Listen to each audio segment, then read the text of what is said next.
Храп сам по себе – это лишь симптом. И для того, чтобы понять, опасен он для конкретного человека, либо нет, тут нужно разбираться. Потому что иногда это особенность строения лор-органов. И коррекция, в общем-то, избавляет человека от храпа.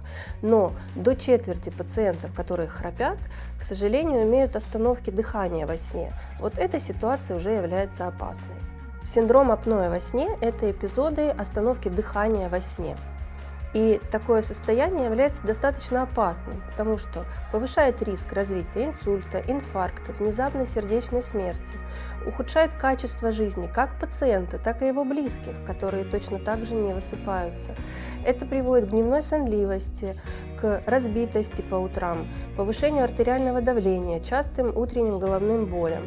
Также, к сожалению, доказано, что ночное апноэ повышает риск попасть в дорожно-транспортное происшествие из-за коротких эпизодов засыпания за рулем. Поэтому необходима тщательная диагностика, и при выявлении тяжелого либо средней тяжести апноэ требуется коррекция. Для диагностики мы можем использовать полифункциональный монитор. Это монитор, который фиксирует пульс человека, ритм сердечной деятельности, то есть мы записываем электрокардиограмму, измеряет артериальное давление, измеряет насыщение крови кислородом и с помощью специального носового катетера, который пациент одевает во сне, фиксирует все характеристики дыхания.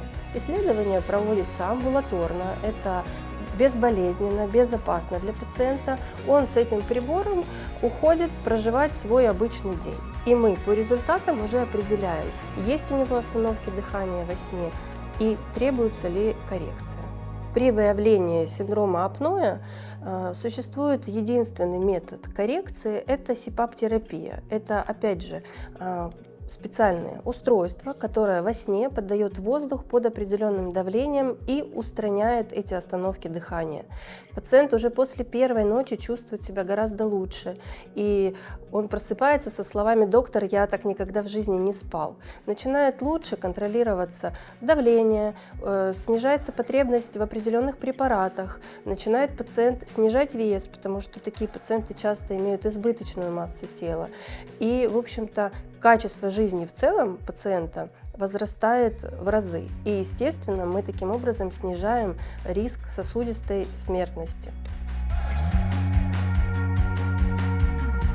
Это не освежающий сон, это выраженная дневная сонливость. Пациенты могут засыпать при просмотре телевизора, при чтении книги и даже при разговоре. Пациент может засыпать. Это частые пробуждения ночью, учащенное мочеиспускание по ночам больше 3 раз. Это головные боли, повышенное артериальное давление. Часто избыточная масса тела. Есть такой очень простой тест – измерить окружность шеи. Если больше 44 сантиметров, значит, у пациента есть риск иметь остановки дыхания во сне. Также это состояние очень часто сочетается с сахарным диабетом, ишемической болезнью сердца, заболеваниями легких.